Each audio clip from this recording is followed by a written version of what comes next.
I just want to start off by saying, if you want an answer at the end, prepare to be disappointed. Squidward suicide.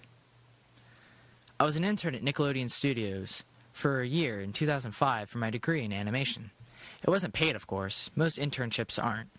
But it did have some perks beyond education. To adults, it might not seem like a big one, but most kids at the time would go crazy over it. Now, since I worked directly with the editors and animators, I got to view the new episodes days before they aired. I'll get right to it without giving too many unnecessary details. They had very recently made the SpongeBob movie, and the entire staff was somewhat sapped of creativity, so it took them longer to start up the season. But the delay lasted longer for more upsetting reasons. There was a problem with the Series 4 premiere that set everyone and everything back for several months. Me and 2 other interns were in the editing room, along with the lead animators and sound editors for the final cut. We received the copy that was supposed to be Fear of a Krabby Patty, and we gathered around the screen to watch. Now, given that it wasn't final yet, animators often put up a mock title card, and sort of an inside joke for us, with phony, oftentimes lewd titles, such as How Sex Doesn't Work, instead of Rockabye Bivalve, when SpongeBob and Patrick adopted Sea Scallop. Nothing particularly funny, but work-related chuckles. So when we saw the title card, Squidward Suicide, we didn't think of it more than a morbid joke. One of the interns did a small throat laugh at it.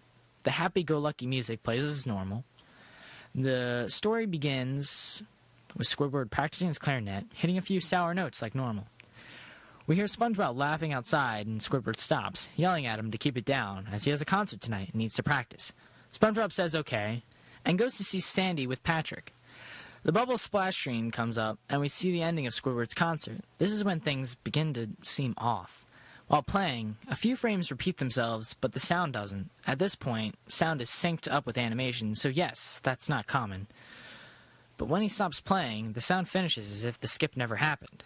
There is slight murmuring in the crowd before they begin to booing.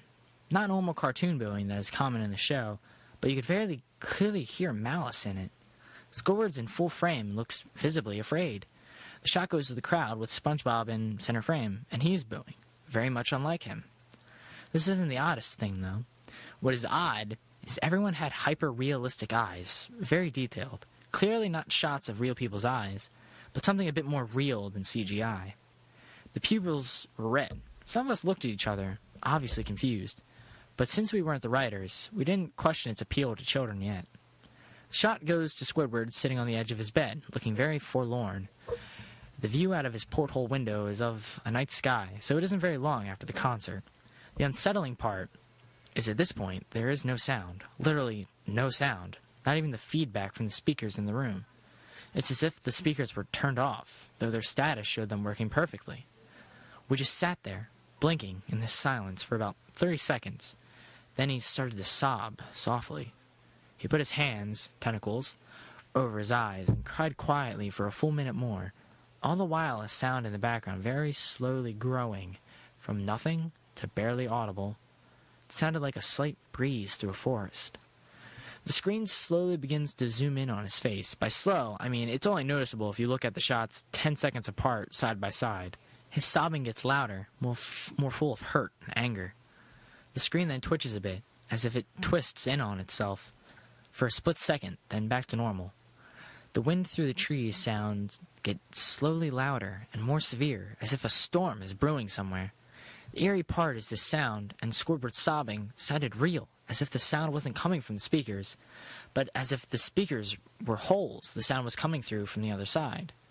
As good as sound as the studio likes to have, they don't purchase the equipment to be that good to produce sound of that quality. Below the sound of the wind and sobbing, very faint, something sounded like laughing.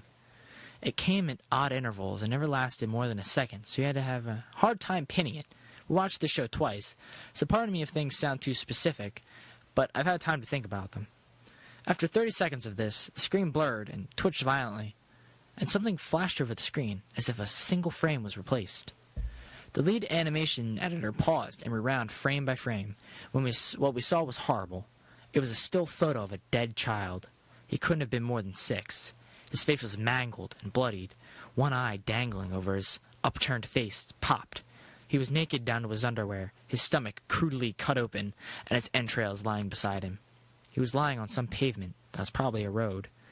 The most unsettling part was that there was the shadow of the photographer.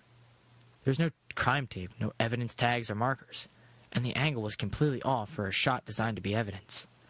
It would seem the photographer was the person responsible for the child's death. We were, of course, mortified, but pressed on, hoping that it was just a sick joke. The screen flipped back to Squidward, still sobbing, louder than before, and half body and frame. There was now what appeared to be blood running down his face from his eyes. The blood was also done in a hyper-realistic style, looking as if you'd touch it, you'd get blood on your fingers. The wind now sounded as if it were that of a gale blowing through the forest. There were even snapping sounds of branches, the laughing, a deep baritone, lasting at longer intervals and coming more frequently. After about 20 seconds, the screen again twisted and showed a single frame photo. The editor was reluctant to go back. We all were, but we knew we had to. This time the photo was that of what appeared to be a little girl, no older than the first child. She was laying on her stomach, her breasts in a pool of blood next to her. Her left eye, too, popped out and popped, naked except for her underpants. Her entrails were piled on top of her, above another crude cut along her back. Again, the body was on the street, and the photographer's shadow was visible, very similar in size and shape to the first. I had to choke back vomit, and one intern, the only female in the room, ran out. The show resumed. About 5 seconds after this second photo played, Squidward went silent, as did all sound, like it was when this scene started. He put his tentacles down, and his eyes were now done in hyper-realism, like the others were in the beginning of this episode. They were bleeding, bloodshot, and pulsating. He just stared at the screen, as if watching the viewer. After about 10 seconds, he started sobbing. This time, not covering his eyes. The sound was piercing and loud, and most fear-inducing of all, as his sobbing was mixed with screams. Tears and blood were dripping down his face at a heavy rate. The wind sound came back, and so did the deep-voiced laughing. And this time, the still photo lasted for a good 5 frames. The animator was able to stop it on the 4th and backed up. This time, the photo was of a boy, about the same age, but this time the scene was different. The entrails were just being pulled out from a stomach wound by a large hand.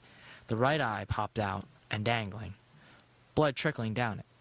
The animator proceeded. It was hard to believe, but the next one was different, but we couldn't tell what. He went on to the next, same thing. He went back to the first and played them quicker, and I lost it.